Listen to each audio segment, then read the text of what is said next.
Well, welcome back once again, everyone. Today we are going to be concluding Chapter 6 with a look at a conflict known as the War of 1812. And this war is sometimes called the Forgotten War, and I bet you can guess why. I think it is pretty safe to say that of all American wars, this one is the one that is the least familiar to most people. If you went down the hallway today, I bet if you asked people about the Revolution, the Civil War, most certainly World War One, World War Two, Vietnam, all of those, up to our more recent conflicts in Iraq and Afghanistan. People could probably tell you something about it. People, they may not have a lot of details, but they could probably say something. But when it comes to the War of 1812, this one is the one that most people will probably just tell you it was fought in 1812. And that's really about it. I think most Americans would even struggle to really articulate who the United States was fighting against in the War of 1812, which, by the way, was Britain again, much less what it was about or what it led to and all of that, which is really unfortunate because this was a rather important conflict and it did lead to some very significant results. Although it is a little strange, it's a bit strange as far as conflicts go, in that there's a real disconnect between what caused the war and then what the war ended up doing. It was far less, here's the, like, for example, the revolution, taxes, we want self-government, we want Britain to leave us alone, so as a result we win independence from Britain. There's a direct relationship between the things that led to that conflict and what resulted from it. The War of 1812 kind of was about a variety of things, and it was about different things to different people, and it ends up not necessarily addressing the things that caused it to begin with. So some of that's going to make more sense as we go along. So let me not dwell too much on that right now. So the War of 1812 kind of finishes up, I think, this first sort of era really of the new republic. So, and it is also caused by a lot of the things that we have already been looking at. These causes of the War of 1812 have really been brewing for some time. So we're going to continue, really, we're just sort of picking up where we left off as far as those issues with foreign countries. And what I suppose it ultimately boils down to is, as we've seen, the United States trying to establish its place in the world. And the United States has decided that its place in the world is to be neutral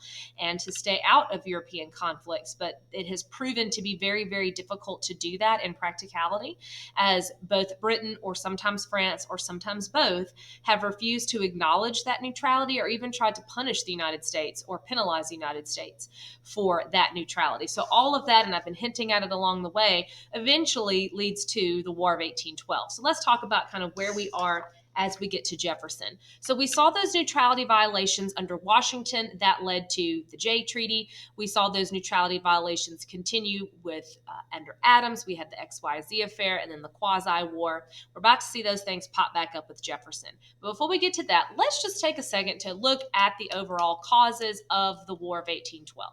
Once again, some of these are things that have been brewing or things that we have vaguely mentioned, but we put all these things together and we're going to get reason for the United States to go to war with Britain a second time, and a second time in most people's same lifetime in the War of 1812. So the causes of War of 1812 include, one of the things that we have been looking at, the ongoing interference with trade and violations of American neutrality. This is all that stuff that was going on under the Washington administration, under the Adams administration. It's going to continue happening under Jefferson and also under his successor, Madison. Britain and France involved in multiple wars. Europe is by this time, and all this just continues. We had those sort of peace with the Jay Treaty and peace with France at the Convention of 1800 and all that stuff. But with the Napoleonic Wars setting in by 1812, that put a stop to most of that. And so Europe is once again embroiled in great war. The United States trying to stay out of it, but that neutrality being violated as trade is being interfered with. American access to ports is being blocked. American ships are being seized. American cargoes are being taken.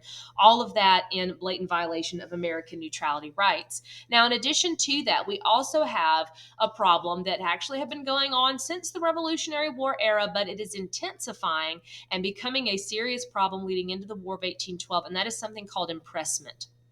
Impressment is the legalized kidnapping of American sailors and placing them on British ships, impressing them or forcing them into service in the British Navy. So to impress someone into service means to basically force them into service. So impressment would happen if, say, an American ship was stopped by a British ship. They would come aboard, and sometimes that would result in them confiscating not just the cargoes, but confiscating the people and impressing them, forcing them into service in the British Navy. Now, this occasionally happened during, or this did happen actually during the Revolutionary War era, is that they would impress American colonists into the British Navy. And in that case, it was technically legal because at that moment, the United States was not its own country, and those colonists were subjects of the British Crown and therefore were subject to impressment into the British Navy. It's something that we did not mention then, but it was something that was going on that was angering the colonists against Britain. They did not like it. But it continues to happen, and it really intensifies in the years leading up to the War of 1812. This is in the midst and the thick of the Napoleonic Wars. Britain is trying to defeat Napoleon, and so they desperately needed people for their navy. So they increased their impressment of American sailors, and they really needed people to fight in their Navy. The conditions in the British Navy were notoriously bad, always had been. So impressment into the Navy was not seen as an honor. This was almost like, prison. And, that was a reason they needed to impress American sailors, because people didn't want to join the British Navy and people were deserting the British Navy because the conditions were so horrific. So this continues even after American independence, and it intensifies leading up to the War of 1812. And the reason I say legalized kidnapping, why it was technically legal or could be looked at as legal, is when this all gets started, the British claim that they are looking for deserters. And there were a lot of people deserting the British Navy, as I just said. So when they would board an American ship, they would claim to be looking for deserters, actual members of the British Navy who had left and joined in the crew of an American ship, which did happen. That did happen because the conditions were so bad in the British Navy. And that would have been legal. But as the Napoleonic Wars increase and they need more and more personnel in their Navy, they begin to impress American sailors. And the English also kind of have this idea, this weird idea in their heads of once an Englishman, always an Englishman. And so they see a lot of these Americans as fair game. It's like, you're really still British people. You're not really Americans. So, it's fair game. Now, impressment is usually cited as the main cause of the War of 1812. This is the chief cause. All these other things have been going on for a while, but this is the one that the United States will cite as the main reason for going to war with Britain in 1812 when war is declared. But another ongoing issue that we have seen and continues to intensify is the issue of the British in the Western Territories.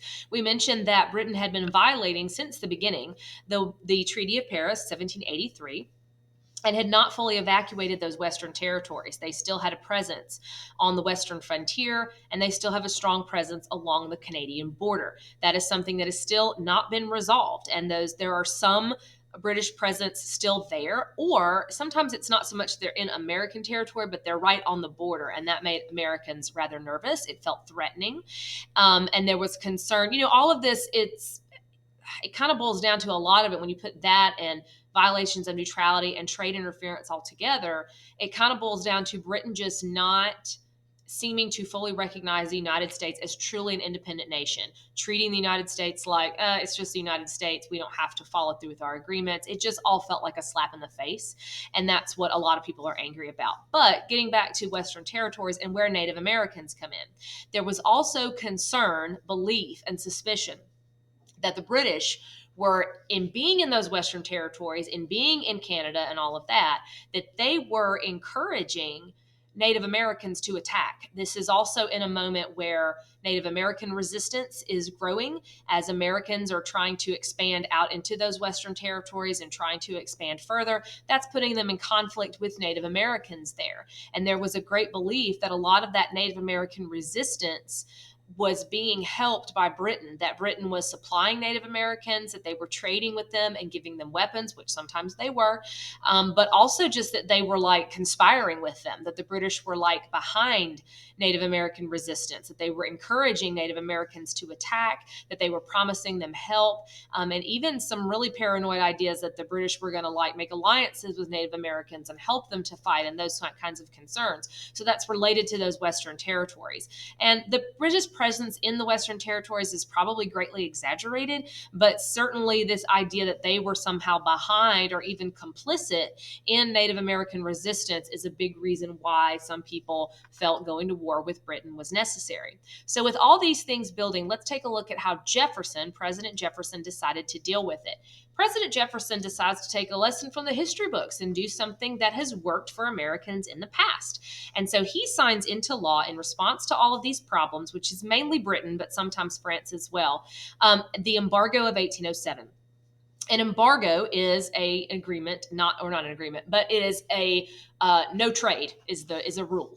So it's a non-importation agreement. The embargo of 1807 blocks or puts an embargo on trade with Europe, mainly with Britain and France. That is, so it is blocking or stopping trade with European countries because of the violation of neutrality rights. Now Jefferson is hoping and believes firmly that this is going to put such economic pressure on Britain and France that they will have to start respecting American neutrality. This will cost them so much money if they lose American trade that they will have to listen and they'll have to start respecting neutrality. As I said, Jefferson takes this from the history books. He is inspired by the many boycotts and non-importation agreements that the colonists successfully used during the Revolutionary War era. So he believes that this will work this time. He turns out to be quite wrong about that, and Jefferson greatly miscalculated the embargo of 1807 and the effect that it would have on European countries. The embargo of 1807 was incredibly unpopular in the United States, and it was barely enforced because it was so unpopular. This affected New England merchants the most, and as you can probably imagine, they did not like this. They did not like having most of their business cut off, and so few of them abided by it. A lot of them continued to trade with Britain and continued to trade with France anyway, or they smuggled. It was very, very difficult to enforce, and therefore it didn't work. Because you weren't enforcing it, it doesn't work. It does not really have an effect. It doesn't have the effect on the English or British economy that they wanted. Britain hardly even notices. And by this time, things have changed, and the Europeans maybe didn't need American trade as much as Americans needed European trade. So it doesn't work, and it negatively impacts the American economy. It backfires, essentially. This backfires on the United States, and it costs the United States a lot of money. It causes the United States' economy to suffer tremendously, while really not having too much of an effect on the British economy at all. And so the embargo of 1807 is a failure. It does not work, and it is repealed only about 15 months later. Repeal means it's gotten rid of, it's taken back. So after just 15 months in effect, it doesn't really work. It more just caused anger and resentment and economic distress in America.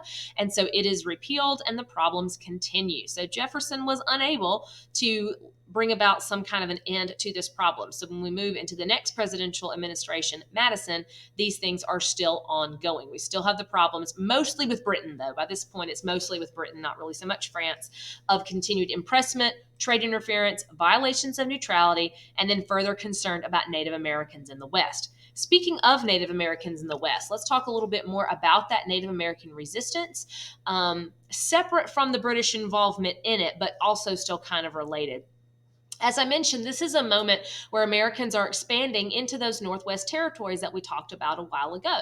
They are expanding into places like Ohio and Illinois and Indiana, those places which, of course, were claimed and settled and lived in for a long time by Native Americans. And so they're involved in numerous conflicts with Native Americans in those areas as white Americans are trying to take control of those lands and settle them. And Native Americans in those lands, of course, are trying to hang on to their land, their culture, and their identity. And they enter then an important figure in that Native American resistance, and that is Tecumseh.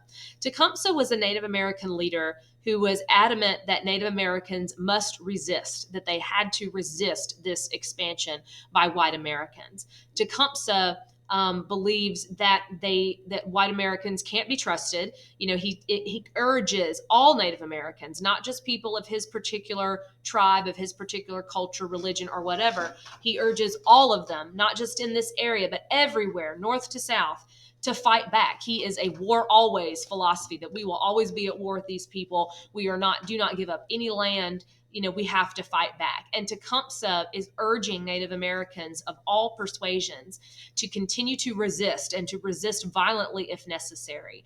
So he is really leading and whipping up a lot of this Native American resistance. And furthermore, what Tecumseh wants, what his overall goal is he wants Native Americans to unite together. He is trying to create a Native American confederacy. He's trying to create like one big unit, kind of like a federal government, kind of like a national government almost. And there have been smaller confederations of Native Americans before. Tecumseh is like trying to make a great big one. He is trying to unite Native American tribes from north to southwest, everywhere, into one Native American confederacy so they can stand together united to fight against white American expansion. And he travels around trying to recruit various tribes and or civilizations into this confederacy. And his ultimate dream is to carve out like a Native American state, like a true Native American nation separate from the United States, where they could preserve their land, preserve their culture, their language, all of those things, and further resist white expansion. So Tecumseh, a very, very charismatic leader, but also one that was seen as a great threat by the United States, because what the United States does not want is Native Americans to unite like this, because that makes them a heck of a lot stronger, and it's much easier to deal with Native American resistance if you can work on those Native American tribes one at a time. So Tecumseh was seen as a threat. So we have this Native American resistance going on. That Native American resistance, again, the idea was that the British were somehow involved in it. That's kind of true, kind of not true. The British were supplying Native Americans with weapons. They did trade with them. They may have enticed Native Americans to attack sometimes, but as far as how serious they were about actually making an alliance with Native Americans is questionable. Now, Tecumseh did see the British as a potential ally, and he was trying to get British support and trying to get British backing for this Native American confederacy that he wants to create. He does not ever fully get that. So there was some truth to it. There absolutely was truth to the British being somehow involved in this, but how far that went sometimes gets exaggerated. Now, in this Native American resistance, an important event that we need to talk about in that was the Battle of Tippecanoe, which occurred in 1811. Now, let me go ahead and say this is not part of the War of 1812. Okay, you'll notice this is 1811. That is before the War of 1812 broke out. This is a Native American resistance fight. This was a battle between Tecumseh's Native American Confederacy, and this took place in Indiana, and Indiana settlers, or what was the Indiana Territory at the time. So the settlers of Indiana, not the United States officially, but settlers of Indiana, fighting against Tecumseh's Native American Confederacy, trying to gain control of that land. And I don't want to go into the specifics about the Battle of Tippecanoe. It was incredibly ugly, incredibly big, incredibly nasty, a lot of atrocities, a lot of bloodshed on both sides. But when all was said and done, Indiana settlers prevailed. They defeated Tecumseh's Confederacy at the Battle of Tippecanoe, and were able to control that land. Tecumseh himself was actually not even present at the Battle of Tippecanoe. He was actually, when this happened, interestingly enough, not too far from where we are. He was actually in what is today, or close to today, what is Tallahassee, just up the road a little bit, up 85 a bit, trying to recruit Alabama Creeks into his Confederacy when this occurs. But his Confederacy was defeated at the Battle of Tippecanoe, and this was the last major resistance, the last major incidents of a Native American resistance in that area at that time. And the defeat of Tecumseh's Confederacy here at the Battle of Tippecanoe really spelled defeat for Tecumseh's whole vision, Tecumseh's whole idea of a giant Native American Confederacy. He himself is going to be killed in battle a few years after this, but after the Battle of Tippecanoe, Native American resistance in that area, not everywhere, but in that particular region in the Northwest, would collapse. Nevertheless, the idea that the British were somehow involved in this is still present and still something that a lot of Americans are exaggerating and whipping up. And the bloodshed over the Battle of Tippecanoe just really got the population just really whipped up over this. It got people really angry because even though Americans technically won this, the violence that ensued, again, it just got a lot of public opinion, just real anti-British. They did this. They were responsible for it. Look at all the people that were killed. The British had something to do with it. They encourage people like to come, so we got to do something about that. So it really intensifies those feelings. Those ideas, again, all that stuff is getting really, really intense as James Madison becomes the fourth president. So Madison is elected after Jefferson. Jefferson serves 2 terms and then steps down, just like Washington did. And so Madison, the same Madison from the Constitution and Marbury versus Madison and all of those things, becomes the fourth president. And he inherits those same problems: impressment, the concerns about the British in the West. The Battle of Tippecanoe has whipped up a lot of that stuff and exaggerated a lot of those feelings and put a lot of fuel on that fire. We have the continuing trade intervention and overall violations of neutrality, and what a lot of people just feel is just downright disrespect. And Madison tries in his first term to try to do similar things. And we're not going to go into what some of those were, but he tried to do several different economic approaches, trying to, avoid a war. But by the time Madison gets into his second term, the call for war is a lot louder, and all these other things have not worked. And by that point, Madison is also facing a lot of pressure from a group of people known as the War Hawks. The War Hawks were these mostly younger congressmen that were supportive of war, just as the name suggested. They were the warmongers. They were the one that were pressuring Madison to declare war, that said enough is enough, that said we have to fight over this. This warrants a war. They do not respect us. They do not think we are truly an independent nation. We've tried everything else and nothing is working. This is all grounds for war. So the War Hawks are largely responsible for pushing the United States into the conflict that becomes the War of 1812. And again, these are kind of the younger guys. These are the ones that are up and coming. Maybe they're a little bit more aggressive. They are just kind of tired of trying to deal with it in a diplomatic way. And they're saying, we got to go to war. Now, the War Hawks also, as well as being younger, they also tend to come from the South and from the West. They overwhelmingly get their support from Southern states and from Western states. And those are the areas that also stood to possibly gain from a war with Britain, because not only do they want to end impressment and gain neutrality rights and respect and all that kind of stuff, but the War Hawks also wanted land, and they hoped and believed that war with Britain would mean land. It would mean territory, that they would be able to gain British territory, specifically Spanish Florida, which is actually Spanish territory, obviously, that this would be an opportunity to get Spanish Florida. They could seize that. That's a gain for the South, which is why a lot of War Hawks are from the South. Or also Canada. They're hoping to gain British Canada. That would be a victory for the West, which is why the support tends to come from the South and from the West. Those are the areas that stood to expand and therefore expand their political power. And keep that in mind, because that's going to be a reason why the War of 1812 is usually going to be supported generally by Southerners and Westerners, and not so much supported by people in the Northeast and New England. Now, a couple of examples that we need to know of War Hawks. Some of the leading War Hawks are going to be Henry Clay, who's from Kentucky, which at the time would have been considered a Western state. We don't consider Kentucky to be the West, but it was.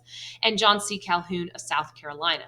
These are two of your leading War Hawks, some of your loud, very vocal War Hawks that are very adamant the United States needs to go to war. And these are also going to become some individuals that we will spend a lot of time talking. This is kind of the next generation of American leadership, and a lot of them, like Clay and Calhoun, cut their teeth here in the War of 1812, really kind of make a name for themselves and first become known.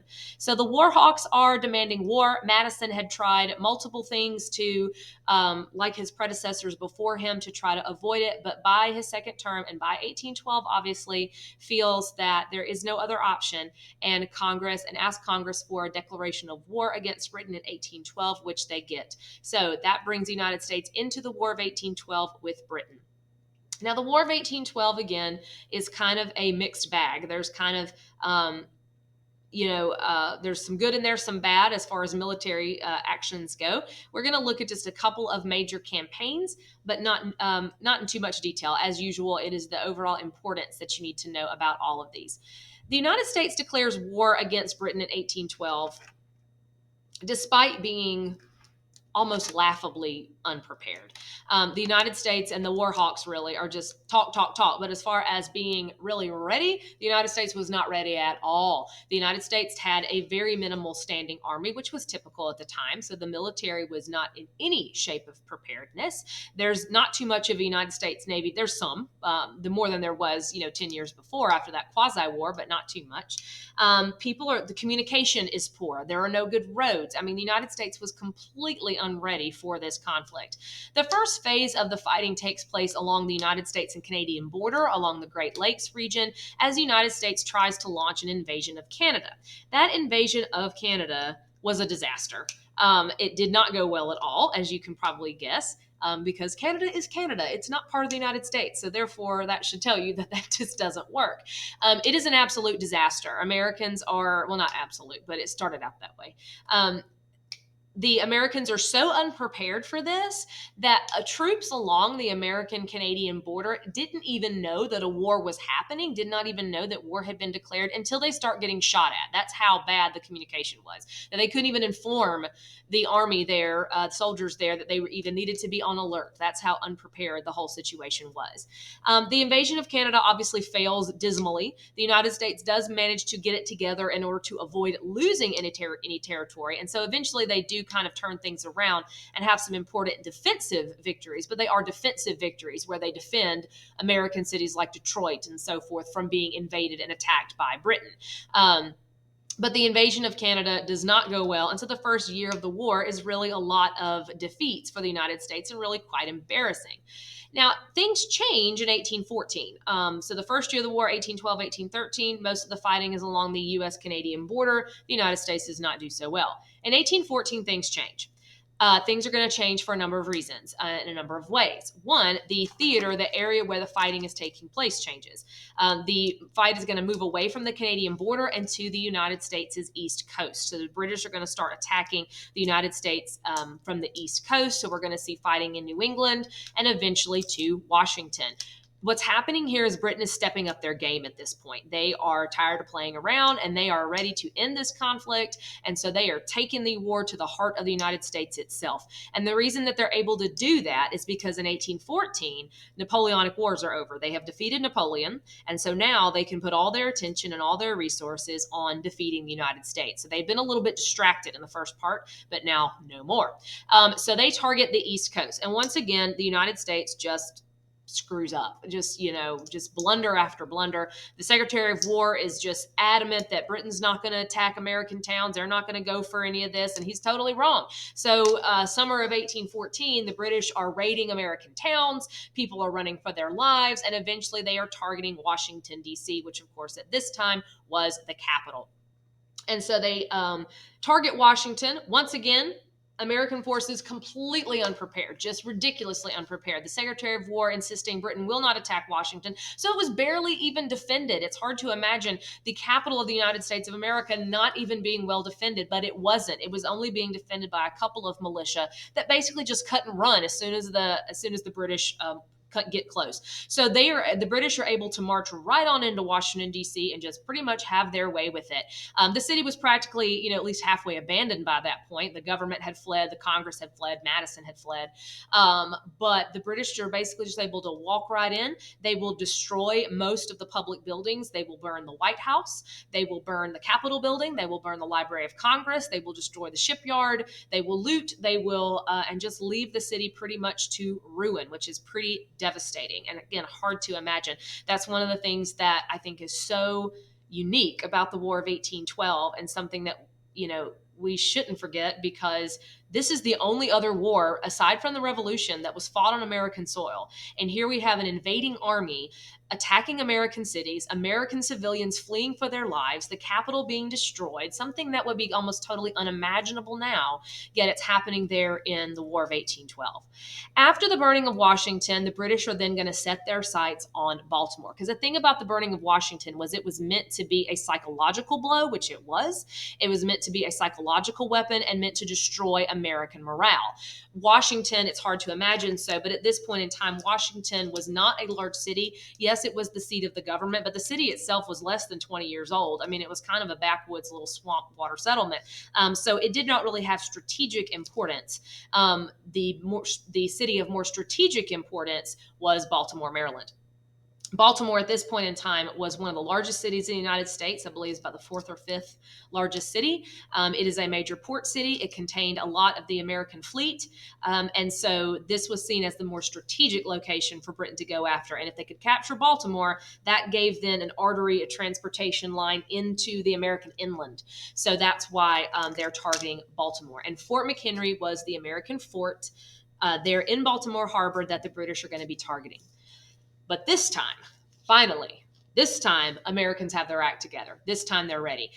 Whereas the burning of Washington was meant to deal this blow to Americans, to make Americans just despondent and ready to give up, it instead resolved Americans to get it together and be like, we got to do this. We have to defend this city. We cannot let Baltimore fall. And so this time they finally are, prepared, very, very prepared and ready to defend Baltimore at all costs, really. And even the citizens of Baltimore all on board together. There were people that were intentionally sinking their boats and their ships into Baltimore Harbor, so it'd be harder for the British fleet to move in. People were turning all their lights out at night, so there wouldn't be any lights for the British to see any targets. They were just ready, and troops were prepared inside Fort McHenry and ready to defend that fort to the last if they had to. So the Battle of Fort McHenry, the British try for hours, nearly all night. They are bombarding Fort McHenry with their cannons and their artillery and their guns, trying to defeat the fort so they could then launch a land invasion. So this is mostly a naval attack there on the harbor.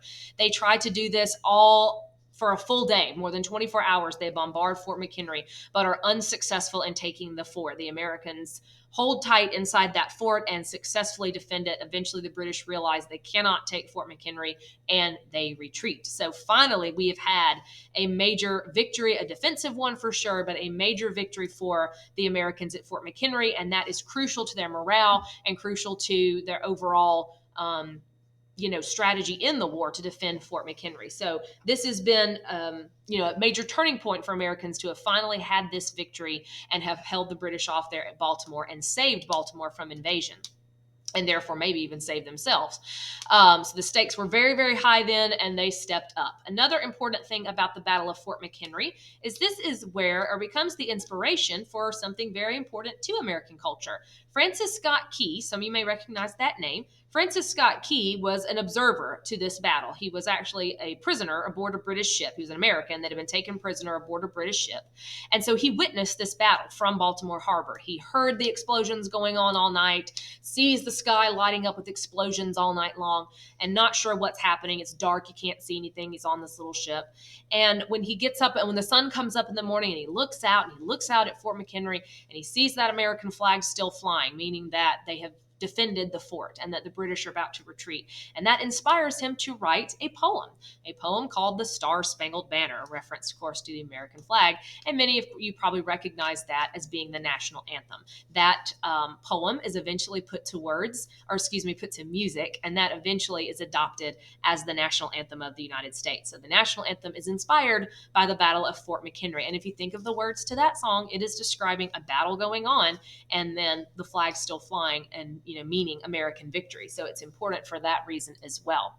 And finally, we will look at what becomes the last battle of the war, and kind of a weird one, the Battle of New Orleans. So after unsuccessfully trying to take Baltimore, the British are once again going to shift their focus, trying to counter this American momentum that they've gotten before it can really do too much. And so they are now going to move their focus to New Orleans, which is right there in Louisiana, with the modern-day state of Louisiana, where the Gulf of Mexico, or rather where the Mississippi River empties out into the Gulf of Mexico, believing if they can take New Orleans, that is then going to block American trade and block supplies, and also give the British a pathway through the American interior. But once again, Americans were ready. The British greatly miscalculated the Americans' ability to defend New Orleans. And so they are prepared. They have gathered militia. They have gathered all sorts of people to defend New Orleans, many of which were African American or slaves, even. And so they are prepared for this British attack. And leading Americans at the Battle of New Orleans is General Andrew Jackson. And I'm sure some of you will recognize that name. And Andrew Jackson is quite the fighter. He doesn't take things lying down, and he does not like the British at all, and he is ready to kill them all if he has to. The Battle of New Orleans, without going too much into the details, is a slaughter. It's just the best way to put it. Jackson has his forces well entrenched on high ground, behind bales of hay, which would have protected you from bullets in these days. The British are going to have to move up and get them off of that high ground, and it's foggy and they can't see, and it's muddy and they can't move. All the while, Jackson's men just get to stare them down and wait for them to get close enough to start shooting. And when they do, they just plow right into them, and it is an absolute slaughter. And the British also make tons of other mistakes and blunders.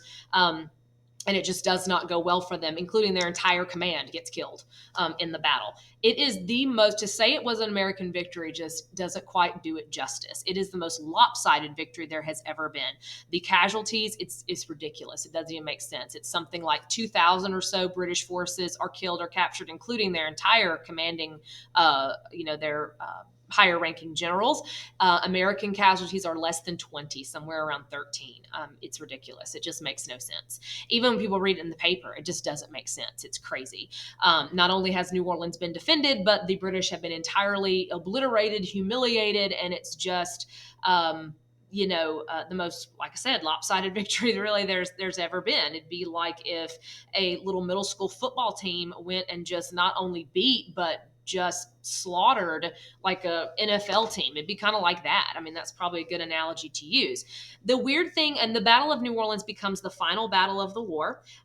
There'll be no more fighting after it. And interestingly, one of the weirder, quirky things about the Battle of New Orleans is that in the grand scheme of things, it kind of didn't matter. The battle was actually fought 2 weeks after the war was over. They did not know it then because it took a long time for information to travel, and the peace was being negotiated in Europe. So they didn't know it, but the peace had actually been made between the United States and Britain 2 weeks prior to this. So in the end, it didn't even really matter in the grand scheme of things. But you can imagine that morally, spiritually, whatever, psychologically, it absolutely does matter in the minds of Americans. And it ends on, the War of 1812 ends with this massive American victory, which makes a big hero of Jackson. And although the War of 1812 questionably on how exactly it ends and who wins, because of the way it ends with the Battle of New Orleans, to most Americans then and now, there's no question that the United States won, the War of 1812. Now, about the same time that the war was wrapping up and we have the Battle of New Orleans being fought that we just looked at, there were also other developments taking place politically.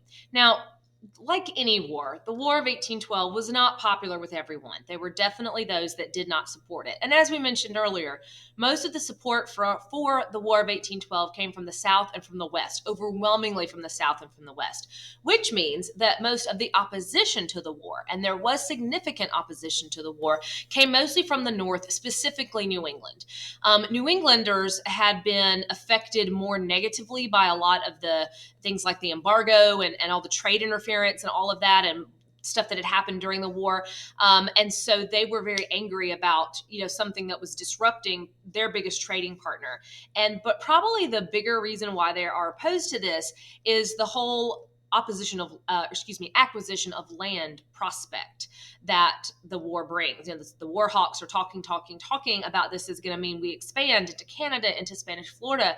Expansion was not something that New England wanted, because if the country does expand more into the South and if the country does expand more into the West, that means more political power for those regions and therefore less political power for them in New England. And up until this point, New England has been a very small region of the country, but a rather powerful one because that was where a lot of the population was. And so they still had larger numbers in Congress. But what they're starting to see and notice is that as the country expands, their grip on power is fading. They're losing that grip that they've had on control over the country and control over politics as the country moves westward. So expansion is not something that they are in favor of. So they have always New Englanders, which, by the way, are mostly Federalists. So the opposition to the war not only comes from New Englanders, it is mostly Federalists, which, as we've studied before, had a much higher concentration and gathered much more support from the Federalists. So it is mostly New England Federalists that oppose this because they do not want expansion. They do not want to lose their political power. They don't want to lose their hold or their grip that they have had on the country. So about the time that the Battle of New Orleans was being fought, New England Federalists had a meeting called the Hartford Convention. So this is where several prominent New England Federalists that were opposed to the war met together to have a discussion and sort of, just sort of gather their plans of what they, thought they might do because they were so opposed to this war. And they're mad about the fact that, we can actually go to war even when a whole region of the country doesn't like it, doesn't want it. That kind of alarmed them. So they're meeting there to discuss their opposition to the war, which is the main thing. They passed several resolutions condemning the war and agreeing on why they don't like it. They call it Mr. Madison's War and all this stuff. But one of the things that they talk about at the Hartford Convention, now how serious they really were is questionable, but they did talk about the possibility of secession.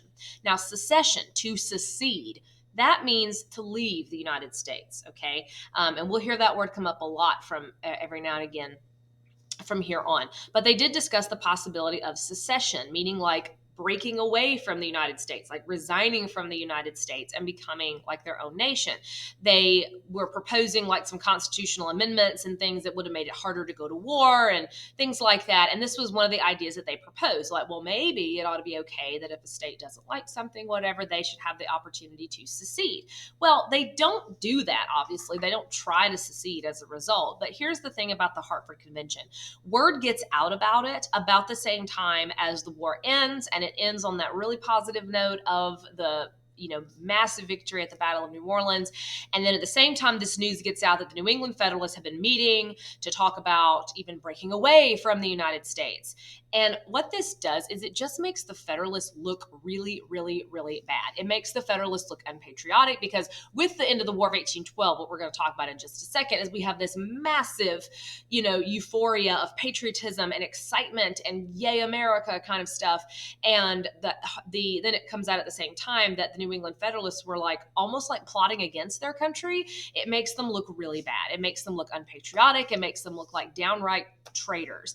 And so it is very, very damaging to the Federalist Party and their inability to, support this in a time where a lot of Americans were incredibly supportive at the end of the war. It really is going to have a damaging effect on the Federalist Party that we're going to get to in just a moment. Again, the war had actually officially ended 2 weeks before the fighting concluded at the Battle of New Orleans. The Treaty of Ghent is the treaty that ends the war. And the Treaty of Ghent is named after the city in, I believe it was Belgium. Belgium, where they actually negotiated the treaty. This is one of the easier treaties to remember because for you, there's not tons in it that's new. The Treaty of Ghent is basically an agreement to stop fighting, to end the war, and for everything to sort of go back as it was. All boundaries go back to as they were before the war. Everything is just sort of as if it never happened. Technically speaking, the War of 1812 was a stalemate, which means it's a tie.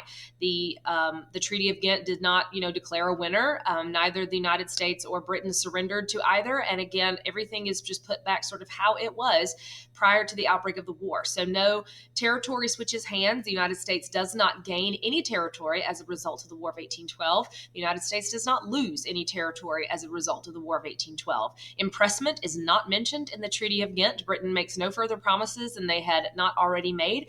The interesting thing is that impressment was actually no longer an issue. That's why it's not in there, because once the Napoleonic Wars were over, Britain had no need to impress American sailors the way they had been doing. So there's no mention of any of those things. It is basically an agreement to stop fighting. And technically speaking, the War of 1812 ends in a stalemate. It is technically a draw. Even though it technically strategically ends in a stalemate, ends in a draw, you would not be able to convince any Americans in 1814 when this concludes that that was the case. For most Americans, they would celebrate this as a victory, just as they might have done the American Revolution. And I think that's still pretty true today. Most Americans look at the War of 1812 as a victory, particularly because of the way that it ended with American successes at places like the Battle of Fort McHenry and most certainly New Orleans. And you also have to look at it from the standpoint for Americans that this was twice in most people's lifetime that they had defeated or at least managed to hold off the most powerful country on earth. And so that produces a response after this war that we're going to see for decades to come. So just because it ends in a stalemate, though, and this is what I think is really, really interesting about the War of 1812 and where we see this disconnect between the things that caused it and the things that resulted from it. The things that caused it, like impressment and all that kind of stuff, is not addressed in the results of the war, but other things are. And it does have massive results. It changes a lot of things about the United States. And so we're going to talk about what some of those results are. And these things can be traced back to the War of 1812. So one big thing that we are going to see in the decades following the War of 1812 is a massive increase in patriotism and nationalism. And this is going to show up in so many different ways. It is more than a feeling, as the song goes. Patriotism, of course, is a feeling of, love for your country. And there is this patriotic euphoria that sweeps through the country as a result of the War of 1812, particularly after, such heroic victories like the Battle of New Orleans. And this picture right over here kind of expresses some of that patriotic euphoria and this talk about American greatness and American unity and American valor and all these sorts of things. Nationalism sounds similar, but it's actually a little bit different. Nationalism, if you look at that word, the beginning of it, nation, nationalism is a sense of pride in the nation. And that sounds just like patriotism, but nationalism is a sense of unity. Okay. When we talk about the United States, if we call it a nation, that does mean something really, really specific. A nation means one thing. It implies unity. It implies that the United States is one unit. And instead of the way a lot of people saw it beforehand, being a bunch of states that kind of work together, more like a confederation. Okay, confederation and a nation are two different things. But there's more of a sense of nationhood. There is a sense of the United States being one thing. There is a sense of people having more pride and more loyalty, more affection for the United States as a nation over their individual state. And that's going to show up in so many different ways. As a result of in the decades following the War of 1812. It's going to show up in politics and things that were designed to strengthen the national government. It's going to show up in court cases that are going to strengthen the power of the national government. It's even going to show up in little things. It's going to show up in art and music, where we're going to see people express pride in some kind of a way in America. And it's also just a greater sense of what America is. There's a greater understanding of an American identity, an American character. People are more united in that way. And it comes from this this sense of American exceptionalism, which isn't new as a result of the War of 1812, but it certainly is revived and intensified by the War of 1812. This sense of Americans somehow being different, of Americans somehow being special.